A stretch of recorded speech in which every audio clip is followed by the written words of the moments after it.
Alrighty, it is that time again.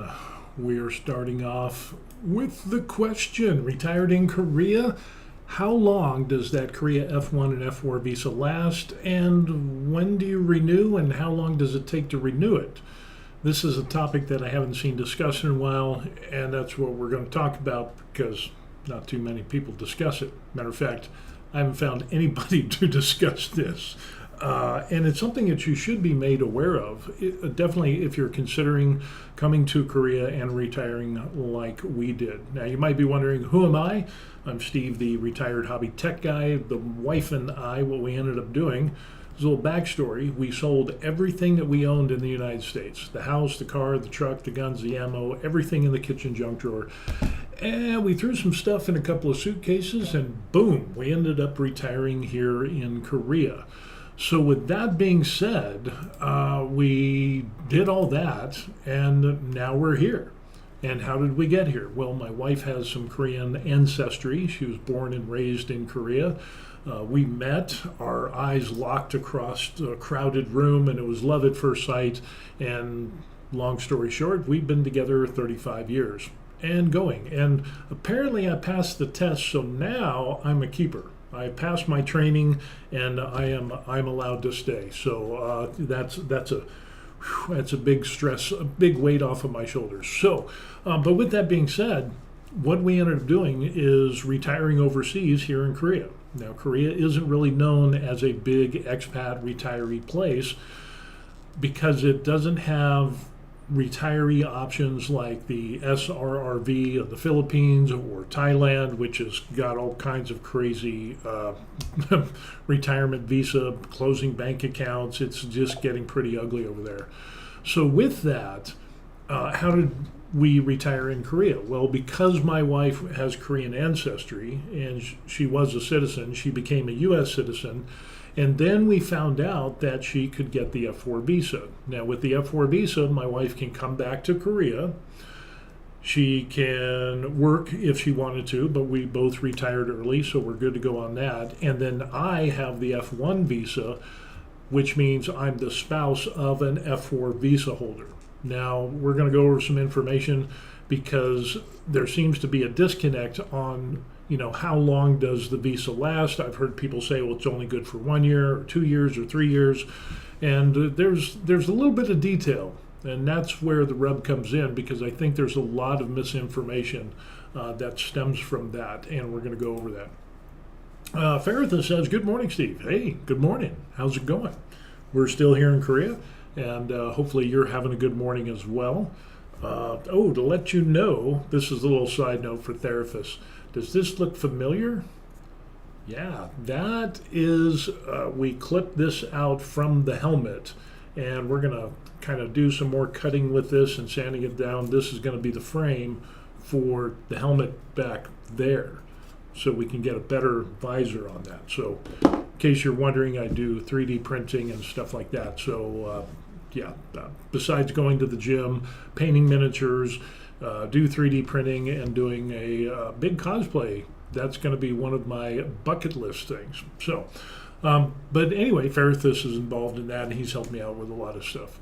But back to the retired in Korea and the visa information. What we'll do is we'll check out this information, and we're talking about the F4 visa. This is assuming that your wife has Korean ancestry. About 99% of the couples that are like us and come and retire in Korea. The wife is a Korean national, the guy's an American citizen, and it's definitely a thing. So anyway, with that, we're going to talk about it on what goes on. The F4 visa is typically a multi-entry visa that is valid for 5 years, okay? Allowing the holder to enter and exit South Korea during this period. However, the period of stay per entry is generally 2 years at a time, and sometimes 1 year. So that's where people get confused, is they say, well, it's a 5-year visa. And then some people say, well, no, I had to renew it after 2 years or after 3 years or whatever it is. And it's like, there's some more details involved, so let's get the right information. Talks about entering South Korea must apply for an alien registration card. It's now called a Korean registration card within 90 days of arrival if you intend to stay longer than 90 days. And that's what we ended up doing. We applied for our visas here in Korea using our tourist visa. We applied for the F1 and F4 visas. We waited like 2.5 months and they got approved. And boom, that puts your tourist visa on hold until you get a approval or disapproval for your F1 and F4 visa. So you don't have to worry if it takes longer than 90 days. You're good, you're okay, don't need to stress because you're waiting on the status of your applied visas. So the ARC card allows you to stay in the approved period, which is generally 2 years, which can be renewed. Some sources note that the initial ARC card may be issued for 1 year if certain conditions are not met, but subsequent renewals can extend to 3 years after the first renewal. So usually what happens is that like the wife got her F4 visa, it ends up, she ended up getting like 2 years, mine was 1 year, she had to do the renewal, so she was able to renew for 3 years for that total of 5 years. So when it talks about the renewal process that we see right here, beyond the initial 2-year period of stay, your wife must extend her period of stay by visiting the immigration office or going through an immigration lawyer or the High Korea application system before your ARC card expires. The required documents is you're going to need the form, passport, your KRC card, proof of residence, which is like a lease or rental agreement, or the deed of your property, additional documents if there's some changes to your financial status, maybe your family or you adopted somebody or somebody passed along or whatever. If the 5-year visa validity period is nearing its end, your wife will need to reapply for a new F4 visa. So it's kind of a weird thing. So you get 5 years, but with that, the first time can be like 2 years. And then you could do another 2 years, and then you could do 1 year, so for a total of 5 years. Or you could do, like, sometimes I've heard of people getting 3 years, and then they'll do 2 years on a renewal for the total of 5, and then they would have to resubmit for a whole brand new F4 visa, which is what it is. So that's why there's a lot of misinformation I've seen with American expats, is basically what they end up doing is they hear this information, but they just hear a part of it. And I think it's because of some translational errors. They don't explain the full scope of the F4 and F1 visas, the full term of it, or when the renewals. So you can see how that can be a little bit confusing. Because with normal visas in other countries, let's say you get a 5-year visa, your visa is good for 5 years, and then you need to get a renewal. Or you get like Thailand, you can get a 10-year visa. Other countries have longer visas. So let's say a 10-year visa. You apply for it, you get it, it's good for 10 years. Towards the end of the 10 years, you put in a renewal, and boom, you're good to go. That's normally what we think of a visa. Even with tourist visas, you get a tourist visa that is good for 90 days, and if you want to extend it, some countries will allow 30, 60, or even another 90 days to extend that visa.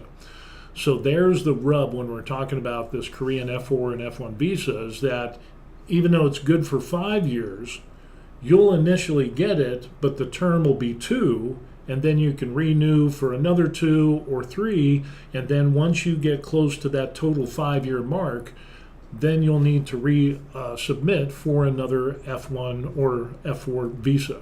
So yeah, it's a little confusing, and that's where people get confused. So basically, talking about the wife will need to reapply for the F4 visa at a consulate abroad or an immigration lawyer. We use an immigration lawyer, they're really good, and just great service, great people. And they're in the same building as Korean immigration in Songtan, which is close to Osan Air Base. So the building and their office is in the same building as Korean immigration. So they've got a real good working relationship with the immigration folks. And matter of fact, how long does it take to get your F1 and F4 visa renewed. Again, we're going from like that 2 year, and we're going to submit for another 3 years or something like that. So we're working towards that total of 5 year term on the F1 and F4 visa. We submitted ours, which required doing some documents, submitting our passport. We turned it over to our immigration lawyer, and I was super surprised. They got it done in less than a week. I think it actually came out to a week. Today will be 1 week, and they're going to have a courier drop off our new stuff. So, yeah, get our passports back, and we're good to go. Pretty amazing. Last time it didn't take, it took longer to do that. And I think it had something to do with, the wife has a good relationship with them. They said, hey, we're going to Vietnam for a trip on vacation. Can we get this done before we go? And because of the working relationship, they were able to do that for us. Again, that's atypical, but it's not as painful as visa renewals in other countries like Thailand, which is going through some terrible things, terrible visa, long-term visa holders, digital nomads, people that have authorized visas to stay in Thailand. They're having their bank accounts frozen or closed. Some do, some don't. It's just crazy. So anyway, failure to renew, let's go back to the page here. And we get down on the bottom, and it says failure to renew the ARC before the 2 year period stay expires may result in fines of overstaying, and in some cases renewal could be rejected if significantly delayed. So yeah, that's something that you don't want to do in Korea, is to overstay your visa. And like I said in previous videos, I kind of looked in my crystal ball and seen what was going on, saying that countries are going to crack down on immigration and visas, and sure enough, Philippines, Thailand, a lot of other countries had clamped down on people that overstayed their visas, including Korea. So yeah, we're seeing that. The F4 visa does not need renewal until the 5 year validity expires, but the KRC must be renewed every 1 to 3 years, depending on the immigration office decision. So again, it's kind of, you got so many moving parts in here. And let's say you move from one residence to another, you have a new address, you have like 14 days, I think it is, 7 to 14 days to go to the city office and update the address on your card. That's a requirement. I want to say it's 14 days, but we do it within 7. The sooner the better. You don't want to get in trouble with immigration. If the wife leaves South Korea and returns within the 5 year visa validity, she can re-enter without a new visa. But the 2 year stay period resets upon re-entry, and she may need to reapply for an ARC card if the previous one has expired. So yeah, male applicants who renounce Korean citizenship after 1 May 2018 and have not completed military service may face restrictions on the F4 visa issuance until age 41, but this does not apply to the wife. So yeah, kind of some interesting things there. There's a lot of moving parts, and that's why I think there's a lot of misinformation about the F1 and F4 visas. Lauren pops up and says, are you able to get permanent residency? I got mine in Japan back in the 90s. Wow. No, we haven't pushed for residency because we don't have enough time under the visas that we have, and we're looking at some possibilities of later on trying to get like an F613 or F513, whatever it is. But right now we're happy with what we have. And with is it the F613 or F513? That is basically a 10-year visa. It takes like 6 to 9 months to get that approved. That is a possibility. Of course, you have to make twice the GNI of Korea. So I'm just not there yet. So a few more years, when I start drawing Social Security at 62, I'll be able to reach that. And yeah, that'll be good for 10 years. And then every 10 years, I just have to update my fingerprints and boom, be good to go. So we're kind of looking towards that. But right now, we are just going to do the F4 and the F1 visas. The other interesting thing is that we'll take a look at here in regards to like me or you, if you're kind of like me, the husband, and the spouse of an F4 visa holder. Specifically for the spouse of F4 visa holders, it's issued with a period of stay of up to 1 year at a time, although some sources indicate it can be granted up to 2 years in certain cases. And this is absolutely true. Like my first year, the term was 1 year. After that, it was kind of like, hey, we don't want to do this like every year. Is there a way that we can add some additional documentation to kind of match the 2 years that my wife had? And they're like, yeah, we can do that. Marriage certificate, birth certificate of any children, and we submitted that. Next thing you know, it's like, hey, congratulations, here, you get 2 years on your F1. So it depends on the immigration office discretion and the purpose of the stay. And again, it's kind of simple because it's like, I'm married to an F4 visa holder. We've been together for 35 years. We're not going anywhere. We want to try to have our renewal dates around the same time, so it's easier for us, and one and done, and it's good. The F1 visa is tied to the status of the F4 visa holder, which would be my wife or your wife. The period of stay for the F1 cannot exceed the stay of the F4 visa holders.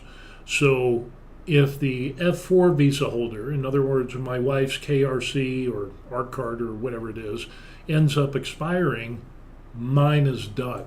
Okay, so mine is tied to the F4 visa. So it's very important that you keep things up to date.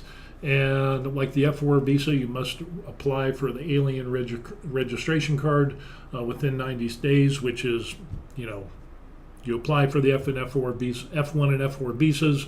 We did it while we're here in Korea. We applied for our ARC card or KRC card, and we got that. So here we get down to the renewal process. To extend your stay, my stay of 1 to 2 years, you must apply for an extension of stay at an immigration office or that High Korea e-application system before my KRC expires.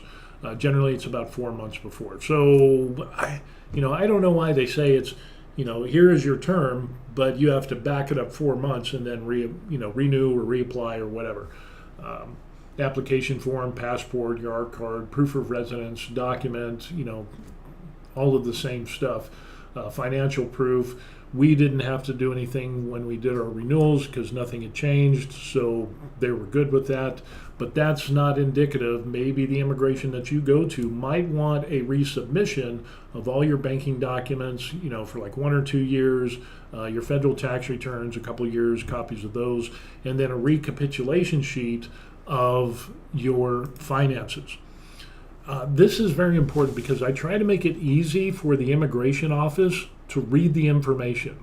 And I know that some people will submit their bank accounts, their savings, their federal tax returns, and all this stuff to show the money that's coming in from this pension or this money source or whatever it is, and it's all in English. There's no requirement to put it into Korean. So people will submit that, and then they kind of wonder, well, why is this taking so long? Well, you probably need to take that extra step. And what I did is I took the documents and I had them translated into Korean.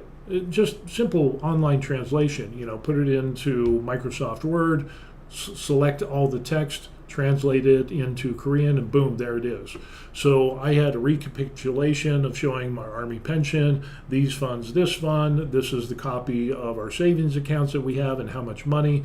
And again, it's in English, but it's also in Korean, and you put that together with the packet. And in our experience, the immigration office was like, well, why do you have these extra documents? And they're like, oh, I see. This is in English, and then you had it translated into Korean.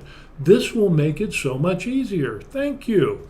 They actually said that. So, yeah, it's not required, but those little things will help make that application process go faster because you're not reliant on somebody who has to read, write, and speak English. Even though they do have those. But making it available in Korean makes it so much nicer. So be nice to the immigration office. That's all I'm saying. Let's get back to the little thing here when it talks about, and it says if your wife's F4 visa or ARC is renewed, you can apply to extend your F1 visa in alignment with her status. Again, that's kind of important. If her F4 visa expires after 5 years, you will need to reapply for a new F1 visa at the Korean consulate or immigration lawyer, typically in conjunction with her F4 visa reapplication. So again, after that 5 years, if hers has expired, I'm tied to her, which is kind of a good thing since we're married and we love each other. I would have to put in for a new F1 as she puts in for a new F4. And again, it's not a bad thing. And the F1 visa, like we see down here, it's a single or multi-entry visa. It's multi-entry. I haven't heard anybody getting a single entry visa. I guess it's happened, but generally it's multi-entry and exit visa. The period of stay is aligned with the F4 visa holder status, but extensions are subject to immigration approval based on the wife's continued eligibility. So again, if your wife is dealing drugs, she's all thugged out, she commits a bunch of crimes, whatever, yeah, she's probably not going to get her F4 visa approved or renewed, which means that you would probably not get yours renewed as well. So finding a good woman is a good thing. So with that. Last little keynotes that we have up here. Your F1 visa is tied to the F4. As an F1 visa holder, you're generally not permitted to work in South Korea unless you obtain separate permission for activities outside the scope of the visa, like specific employment, like teaching or technical roles. There are some considerations, but generally, if you have an F1 visa, you can't work in Korea for a Korean employer. That doesn't mean you could still work for a company in the United States and make money online, remote work or whatever, but you're not allowed to work. So if you leave South Korea and you wish to return, you can re-enter as long as your F1 visa remains valid. If it's a single entry visa, you'll need to reapply for a new visa to re-enter. So and I've never heard of anybody doing that, but apparently it's a thing. But I guess it's not a well-used thing. I don't know. Maybe if you're kind of shady and you've done some bad things, then maybe that's a case where it's like they let you in once and then after that you're done. So some interesting information that we find on here. Lauren says, everything is so much easier in the local language. I'm happy I was able to learn Japanese and able to read and write it to a degree. Now learning Mandarin as I travel back and forth to China. Really? Wow. That is pretty impressive. I know some Korean. I am woefully deficient in the amount of Korean that I should know. I rely on my wife a lot, and then of course you have your phones and everything that have auto translation. The younger generation, if they can't talk, they whip out their phone, boom, translation is done. But back in the day, learning the languages was definitely a thing, and I knew more Korean back then than I do now. I can read Korean, but my vocabulary is small, so I can read a book, but my vocabulary is small. So I don't understand what I'm reading for a lot of it. I can read signs. I can, I have some vocabulary. I can order from a restaurant, food, beer, ask for the bathroom. Hey, how you doing? I'm doing fine. Annyeonghaseyo. Otake jineshinika. Oh, kujo, kureo. Some basic things. Adashi. Let's see, if I want to go to a train station, go to see a taxi driver, say, Adashi, GJ Yak Kaseyo, take me to, GJ station or whatever. It's kind of rough. I know they're going to say, you're retired in Korea. Why don't you know the language? And it's like, I'm lazy. And again, a worst case scenario comes in, I just pop out my phone. If I lose my phone, man, I'm going to have to start doing smoke signals and bringing out the crayons and paper to get my point across. It's some pretty interesting information in regards to languages and stuff like that. Lauren says, if you can order a beer, you're set. Oh yeah, I can order beer. Adashi, mikju hanajuseyo. Give me a beer. And then After you drink the beer, 화장실 어디 있어요? Where's the bathroom? So, the important things, food, beer, and the bathroom. I mean, that's kind of the things that most GIs learn, and a few cuss words. So I'm trying not to cuss. That is the big thing. I'm trying not to cuss. Faritha says, with English and broken Korean, you probably speak more languages than most Americans. You're good. Thank you. I try. There's a lot of people who really get into learning language. Like Lauren, that's crazy. Japanese and learning Mandarin? Wow. I used to know German. I took German in high school, and that was one of the languages because I actually have German descent, German ancestry. My dad's real last name was Mach, M-A-C-H, Mach. And he was like 6'4", 6'5". I'm 6'2". He was a big guy. I'm a big guy. So we have that German ancestry and stuff. And so I knew some German. It has been so long. I think in German I'm like, 안녕하세요? No, that's not German. That's Korean. It's Tag, wie geht's? Hello or whatever. What were some of the Schreibtisch in the Schmier Papier and whatever? Man, that's so long since I haven't spoke that. That is crazy. So yeah, it's hard. For me, learning languages is hard because if I'm not immersed in it, and I have this problem where my attention span gets interrupted, I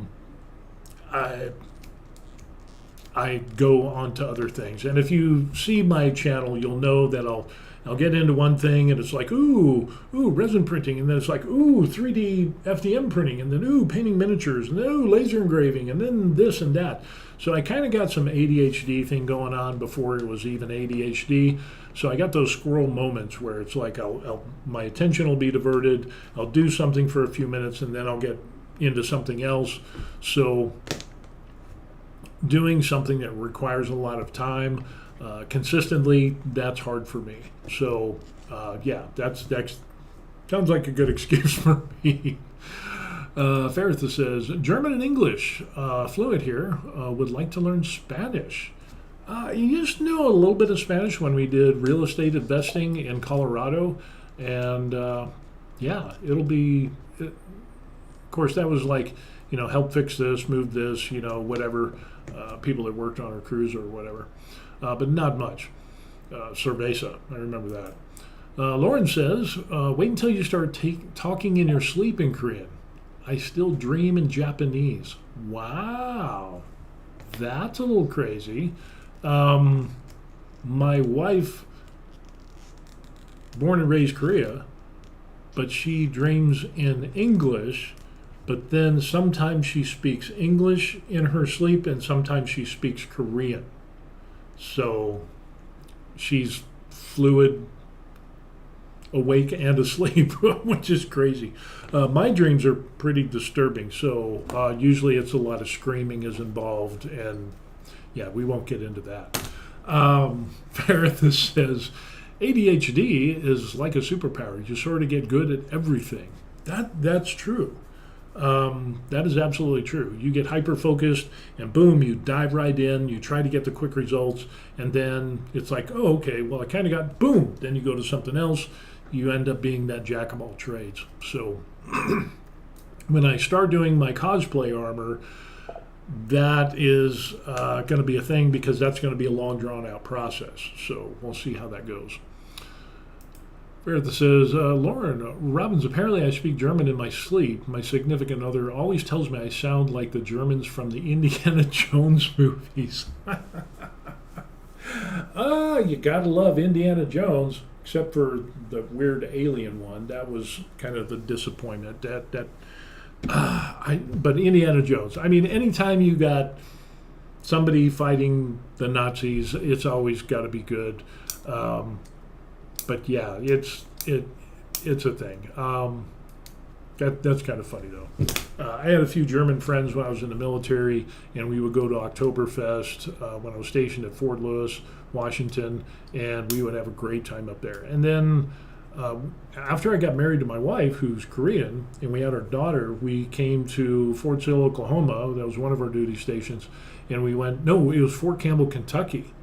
Yeah, Korea to Fort Campbell, Kentucky. That was a culture shock for both of us. But they had Oktoberfest shortly after we got there, so we go there to Oktoberfest. This big, big hall. It was like a gymnasium, rows and rows of table, all decked out with the Oktoberfest decorations, people in the lederhosen and the stuff, and the girls bringing the beers out. And we sat at this table, and then there's a bunch of German people. So it was my wife, my daughter, me on this side of the table, and on her side there was some older German ladies. There were some German guys and stuff. And when we sat down, boy, did we get the eye, because I didn't, because I'm kind of German-ish looking. My wife looks Korean, very much so, and so she kind of stuck out. And our daughter is half and half, but she was so cute, so pretty. So it was kind of interesting. It was kind of like everybody's kind of just looking at each other a little bit, kind of like sizing up the situation. And then it ended up that we started doing the chicken dance song, whatever. The chicken dance song. My daughter loved it. She was so young. She was having a blast. I took her out on the dance floor. And then my wife, this German lady, older German lady's talking with my wife a little bit. My wife was still learning English. My wife ended up pouring a drink or a beer for the lady next to it, and boom, that was it. She was in like Flint. So we had a great time at Oktoberfest, and I stuffed myself. Oh my gosh, the food was incredible. That was probably the best Oktoberfest that I have ever been to. Was at Fort Campbell, Kentucky. Amazing. The brat, the worst. It was bratwurst. The rolls. Oh my gosh, the sauerkraut. Everything was just incredible, and the beer was pretty good too. So that was some really interesting stuff, and a little bit of details on what's going on. So. Besides that, hopefully that answers some questions, because I had some people that were asking for the skinny on the F4 and F1 visas because they heard conflicting information. No, it's 1 year. It's 3 years. No, it's 5 years. And everybody was kind of right. But when you get all the details, now you understand on how if immigration office or an immigration lawyer, or you only hear part of the whole story, you can come away with some stuff and say, no, it's only good for 1 year or 2 years or 3 years or 5, but you have to renew. And it's a little bit more moving parts, so it's a little bit more complicated. So anyway, hopefully that answers the question about the F4 and F1 visa, about the term, and then how it's tied, how the F1 is tied to the F4 visa, and how your Korean registration card is tied into the mix, and you have to renew that, and then renew the F4 visa, which is good for 5 years. Mine is good for 5 years because it's tied to my wife. Again, it's more moving parts than I think it needs to be. I really don't understand. It just should be boom, 5 years and you're good, or 2.5 years, and I don't know, 5 years. 5 years is good. So we'll see. Lauren says, my children are Japanese. My current wife is Chinese. Everything in my household is a mashup of everything. So you're definitely multicultural. That is pretty wild. Wow. Yeah. That's cool. It's just amazing on the people that you run across in life, and you hear all these different stories, and get to peek into people's lives a little bit, and it just with all the craziness of the world, it's nice to see normal people. So thank you, normal people, for checking this out. I mean, it's always good like that. I just enjoy that. I try to limit my time on social media, which I fail miserably at, but some of that can just get really depressing with all the crap that's going on in the world. But I really like making the videos and having discussions and getting these little glimpses and running into people that are normal. Normal people are good.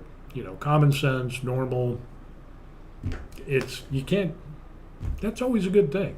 Crazy people are good too, but there's a limit to how crazy you can be. And if you're doing 3D printing and some of the stuff I do, you have to be a little crazy, a little off the chain a bit. But then there's the crazy where it's like, no, we need to lock you up in a mental asylum. So we there's that line that we don't need to cross. So with that, I know my wife, I'm a little bit out there, and when I do my stuff and my thing, like the cosplay or the printing, and it's like, hey, hon, I made a full-size helmet. And then she's like, what are you going to do with that? You're almost 60. Why are you running around in a helmet? And it's, I'm going to do cosplay. And she's just, but she still loves it. Lauren says, got your channel from your K2 vids. We have a lot of the same hobbies. Yeah, K2 is referencing the Creality K2 Plus, which is a great machine. At least I think so. And I think a lot of the problems that stemmed from that is the rough handling of the shipping of that K2 Plus, because that's like over 100 pounds, and it's odd and awkward and all of that. So, but yeah, that's cool how you meet people.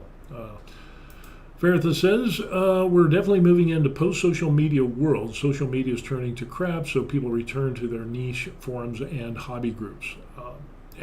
Yeah, and I don't know if it has to do, maybe we get a little bit older and or we just get tired of the crap, and so it's like, hey, I want to do something that I enjoy, or I'm going to branch out into something, and you find something that you like. Maybe that's part of it as well. But yeah, I think it's getting to the point of where social media has peaked, and now it's kind of declining a little bit, and people are like, everybody wants to be viral. Everybody, crazy wild statements, and it's kind of like daytime television back in the day, like the 70s and 80s. What was it? General Hospital. My grandmother used to watch General Hospital. Days of Our Lives. That was her favorite show. And you get all the drama going on. Social media today is what Days of Our Lives back then was. You can catch up on all the gossip, except now it's real life gossip and craziness, and then people are trying to be crazy and have drama, and it's just pretty wild. Therapist says, I think the nail in the coffin for social media was when you could monetize it. Now everyone's screaming for your attention to make a buck. Yeah. Oh, and what about the influencers? Oh my gosh. The influencers, the TikTokers and all those people, where it got to the point of where, people are like, oh, I'm an influencer. I have a big following. I can influence people to buy products, and then I can work with different people, and I can get free products, and so on and so forth. And then there was this crazy tipping point where people started saying, well, hey, I know I ordered and ate this meal, but I'm a TikToker, and I shouldn't have to pay for this because I'm giving you exposure to your restaurant. And it's like, yeah, exposure doesn't pay the bills. You need to pay your bill. How many times have we seen that? And it's just, I've had people contact me that are like, no, God's honest truth. They wanted me to pay them for social media. And it's like, I have a following of 75,000 people on my TikTok. And it's like, so?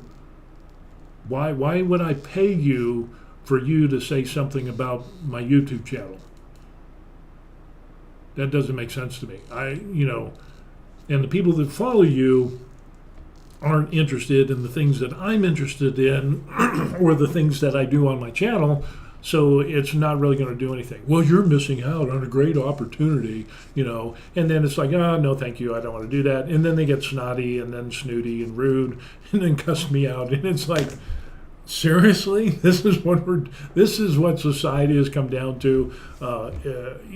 People demanding that you pay them for them to post something about you and your channel or whatever. I was just, yeah, that's not going to work out. Oh, you cussed me out, called me the F-bomb and the C word and all this and a B word, and yeah, I'm definitely not going to work with you now because you're an immature child. So yeah, it's it's a business model. I get weekly emails from people wanting to push my website. That could be a good thing. You could find some diamonds in the rough every once in a while. I get a lot, but the majority is just like Chinese companies, people that are trying to push their products and use my channel. Hey, can you do a review on this? And it's like, no, I don't do makeup, or hey, do a review on this. And it's like, yeah, that's not even, no, that's, I don't even like using that. I don't even know what that is, so I can't use it. Or, things that just don't make sense. Of course, it's all bots and farming and whatever. They're just trying to get hits. But then there are companies that reach out to me. I had a headphone company, I had an earbud company, I had an electronic company for like lighting and stuff like that reach out to me. Hey, you've got a great channel, we like your content. And they always say that. So I don't even know if they really know what my content is. But then it's like, hey, would you like to work with us? I look at the products. It's like, hey, that's kind of interesting. That would fit in my channel. And then nobody, they don't get back with you. And then it's like, oh, well, we're kind of waiting and, to get approval for this and blah, blah, blah. And it's like, then why'd you even contact me to begin with? I don't know. It's just a weird thing. And then I had companies, a couple of products that I reviewed, did the video, and then the company says, nope, don't put out the video, just keep the product. We're not running with this. And it's like, but it's a good product. So whatever reason, they discontinued and didn't do it. And yeah, I got a free product out of it. So I don't know. It's kind of a weird thing. Some weird stuff. So I don't go after reviews. The reviews that I do are the stuff that I buy, except for that laser engraver. That was given to me to do an honest review, so that was kind of cool. So I'm not looking to become an influencer. Just doing my thing here, so I'm good with my 2 followers, right? I get so many emails. Oh, we need to do the SEO for your channel, and oh, we will make custom thumbnails for you. And it's like, I'm not going to pay somebody to do that stuff. It's not, way too many people are advertising for that, and so I don't think that works as well as they think it does. And I'm going to keep the money that I have. I make a little bit of money. I could buy a roll of filament, is what it comes down to. Maybe 2 rolls of filament. Maybe this month. We'll see what happens. But yeah, it's not going to be a job for me. I'm just kind of doing this because I enjoy it. So it is what it is. So anyway, with that being said, I think we're going to finish up this video. So thank you all the people, Lauren, Therapist, and a few other people that are watching. If you're interested, be sure to like and subscribe to the channel. That would be the most appreciative thing that you could do for me. That would be a good thing. So if you're already subscribed, hit the like button. That'll be a good thing. If you want to email me, there's the email address. I answer everybody. It might take a couple of days, but 100% I will answer my emails. Lauren ends up saying, I don't have a channel or any social media other than Twitter. Somehow I still get people reaching occasionally from printer companies, but I never respond. I don't know. That might be worth responding every once in a while. Get a printer out of the deal, do an honest review, and yeah, that could be good. Free stuff is good, honest review, as long as you do an honest review. But yeah, it is what it is, and it all depends. Therapist says, have a good day, Steve. Time for dinner. Good. Same as you. Enjoy your dinner. Have a good time. And everybody else, Lauren, the few other people that are watching. If you want to buy me a coffee, you can do that too. Not needed. The like and subscribe would be the best thing that you could do for me. But down below are the people that have bought me coffee, and I haven't had my coffee yet, so I'm kind of jonesing. So we're going to have to leave you. There's the information. It is what it is, and we will see you on the next video. All right. Peace. We are done. Done.